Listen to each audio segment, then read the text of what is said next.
I want to welcome you back to the channel where we all can learn and grow together. Today we're going to be talking about the 5 don'ts that I've implemented to myself to help me be a better gardener. The first thing I want to talk about is do not stay one-dimensional with your garden. Don't think that there's always just one answer and one answer alone. Sometimes there might be, because the plant that you're dealing with is so particular and so fidgety. Some plants are just delicate plants and they need very specific environment to grow in. But when you're dealing with just green beans or tomato plants or bell pepper plants or onions or anything like that, there's multiple methods of growing, and depending on where you're located at and the type of area you got to garden in, and sometimes if you move to a different area where you was used to gardening one certain way, you might have to change some of your techniques depending on the environment and the type of soil, and whether you've gotten a flatland or inclined property where you're on the side of a hill, or whether you don't have enough space to actually have an actual garden area, but you could do raised beds and grow you vertical gardens. So being able to learn multiple ways of doing it and not staying one-dimensional also will inspire your creativity from year to year, because your garden's not going to stay the same even if you're planting in the same area, because it's good to move some of your garden around and plant things differently each time. About is keeping salt out of your garden. One thing I did not realize until I started learning about soil in your compost and in your gardening, you want to keep as much salt out of your compost and out of your soil as much as possible. And I did not even know that the chlorine in your tap water also breaks down as a salt in your soil. So keeping chlorine and some of the hard metals and stuff out of your tap water is also very important. The reason being is there's healthy enzymes and also healthy bacteria.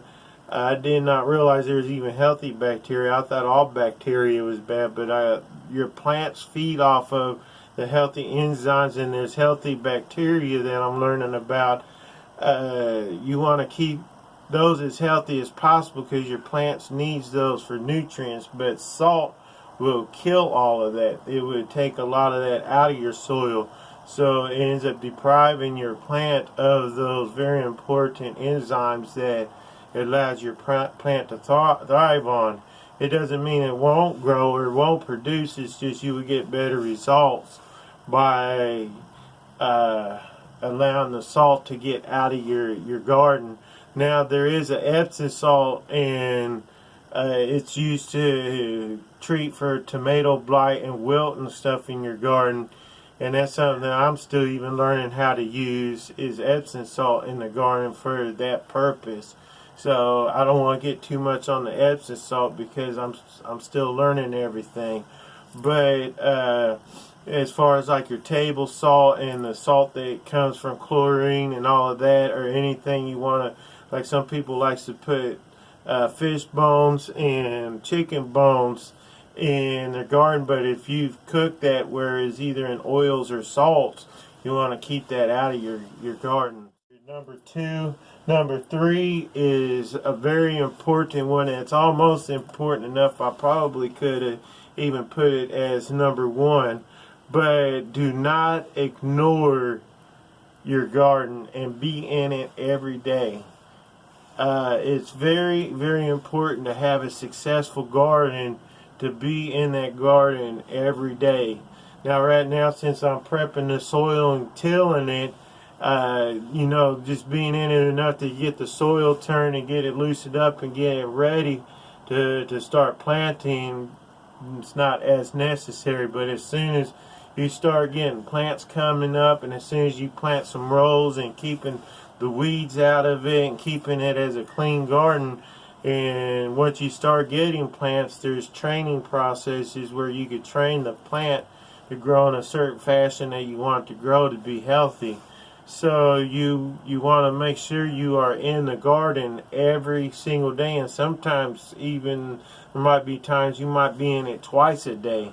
So, and plus it's rewarding because once you start seeing the plants pop up and you're out there, you could be the first one to see, man, look at the green beans, or look at this, or bell peppers came up, or there's a bloom, or look at the baby bell pepper that just came on, or you can spot the first little baby tomato or something like that. It's always exciting to go out there and you can investigate and see all the cool stuff every day. It seems like even something was this small ends up being this big, and you're like, whoa, how did they grow like that overnight? But it gets exciting that when you're out in there every day and you start noticing and seeing all this stuff, that it's kind of rewarding in a way to see your work come to life. So the fourth one is something I've already kind of touched on, and I don't mean to beat a dead horse, but I think it's very, very important not to ignore your soil, and I've already kind of touched on it, but I kind of made myself a guideline. And so it just seems like it's very important to me because I used to grow oat cake gardens and I was always happy with them, and then some other people started explaining stuff to me and I started seeing their results, and I'm like, man, that stuff must really work. So I started paying more attention to their advice, so I started applying it, and it's just me seeing the results from focusing on the soil. I even have a joke that I don't have a green thumb, I have a dirty thumb, a brown thumb, because I focus more on the soil than anything. And again, it's something I'm still learning, but being able to identify what your plant needs, because there's sometimes like green beans, like a neutral based fertilizer, where it's just a neutral with nitrogen and phosphate and different things. It don't need like a high nitrogen. Some people like to put a lot of nitrogen, and what I found is I had the plant itself is tall, but the production was slow. And now my green bean plant rows, they still bush out and get big, but they're not as tall, but I get a lot more production out of the plant. So having more of a neutral base soil really is more beneficial to the production out of the plant, even though the plant doesn't get as tall as I used to be able to get it, but I get a lot more. So, but on the opposite, tomato plants, I used to grow a lot shorter tomato plants, fill a good tomato cage and no problem with it crushing it.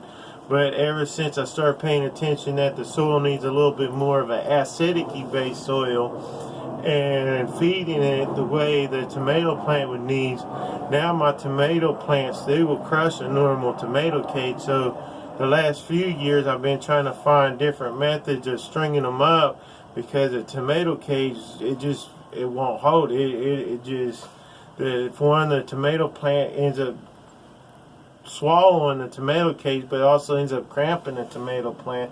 But some of my tomato plants has been getting taller than me and getting like loads of tomatoes on it, and it's like I'm still learning new ways of trying to still string them up, because if they're on the ground, they'll just spread out, where I just don't have the room to let them do that. I need to grow them straight up. So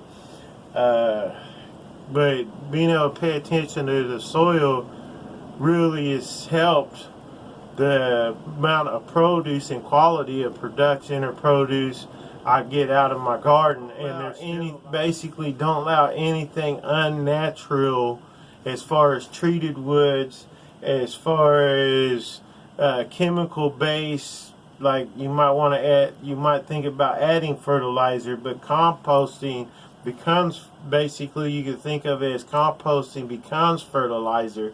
So you don't need to add any fertilizer to it, because it's going to become fertilizer for your plants. It's going to become food for your plants.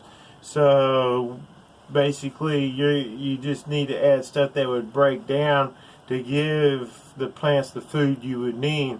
So like leaves breaks down into, I'm understanding leaves breaks down into nitrogen and stuff. So adding leaves in there, also sawdust, but non-treated sawdust. I don't, if there's even the slightest amount of treated sawdust or anything like that, I won't add it. As long as it's 100% non-treated sawdust, then it will go in my compost, but in moderation. You don't need the whole compost, nothing but sawdust. But any kind of foods that naturally grow from the earth and break down with air, it's good for your your compost, like banana peelings,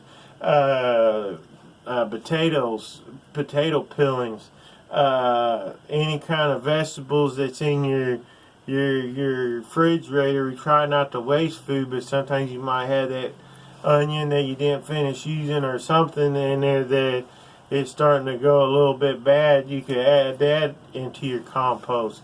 You can add, another good thing to add to your compost is eggshells, but I'm also learning there's a certain way you got to clean them, so I'm going to still try and get better at that. But I know eggshells is good for your compost and stuff that naturally breaks down.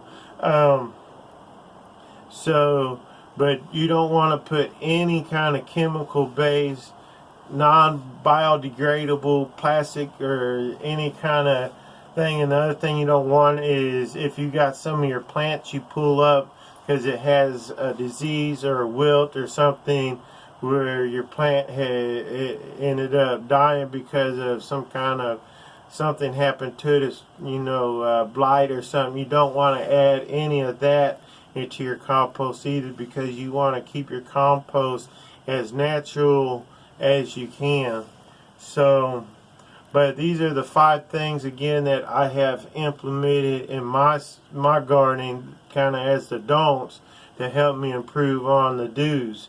So I hope you found this video helpful, and I hope this could give you at least a few pointers. Again, I'm not trying to tell anybody that they're doing gardening wrong. That's not my intentions at all. I just want to kind of talk about some of the things that I don't do in my gardening. So, but I hope if you could find some of it useful, even if it's just one little tidbit, and it helps you become a better gardener, and apply it in your process and what you do in your gardening. There's no wrong answer, as long as, like I said in another video, if you set out to grow a tomato plant and you're growing tomatoes and getting tomatoes off of it, however you ended up doing it, there's no wrong answer. Same thing with bell peppers or green beans or any of it. If you set out to grow whatever you're going to grow and you grow it, then obviously you succeeded. So but if this can help you do that a little bit better, that's what my goal is here. And I hope you have a successful garden this year, and I hope this helps you find your start and reach your goals. You have a good one.